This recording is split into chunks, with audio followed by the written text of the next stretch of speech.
back to On Point from the Summerdale Church of Christ. We're reading through our New Testament. As we're coming to the end of the month, we find ourselves in Revelation 5 through chapter 13. Now, I tell people quite frequently when I teach the book of Revelation that chapter 12 and 13 are really the hub of the book.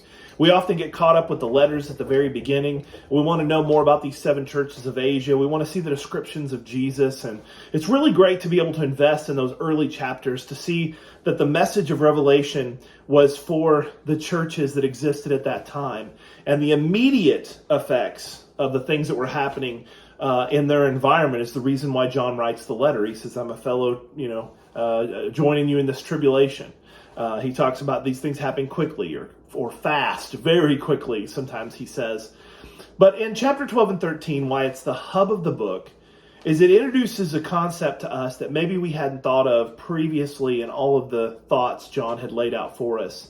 And that is that there was coming a persecution against Christians for the sake of the dragon. Now, of course, we talk about the dragon and the serpent, and you can get a lot into the symbolism. Basically, just to kind of make it in a nutshell, he's talking about the devil, and he's talking about how the devil is going to use Rome.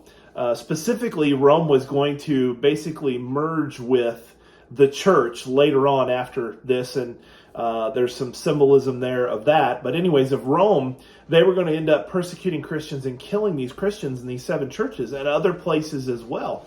And so it was written as a warning. And it gives us this image of emperor worship. In fact, they many times would worship the Caesar. They had places, altars and temples built to various Caesars, various leaders of the Roman people. And this is told a little bit in those first few letters. Each of these cities had a place of worship to an emperor in it. And so you see this idea of being so passionate about nationalism and being letting the Caesar have full control. They thought of him as a lord, as a god. And there's obviously conflict between that and the Lord, as we're supposed to only have one God, right? We go back to the 10 Commandments and we can see that. And it tells us also here in these 2 chapters that even though Rome, the Roman government and the Caesars and so forth would have persecution against Christians, the real person pulling the strings is the devil. So before you blame someone or blame a group of people or something about some of the problems that you may encounter as a Christian, then I'm talking about things that you had no involvement with. It just kind of happened upon you. John is showing us the devil's behind the scenes.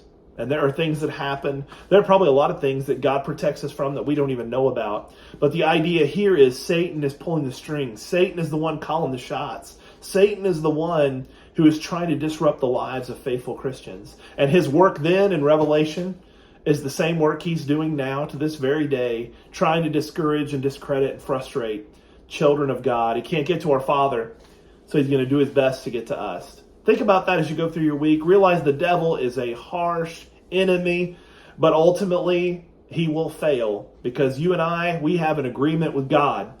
We have been, if we're a faithful child of God, we've been covered by the blood of Jesus.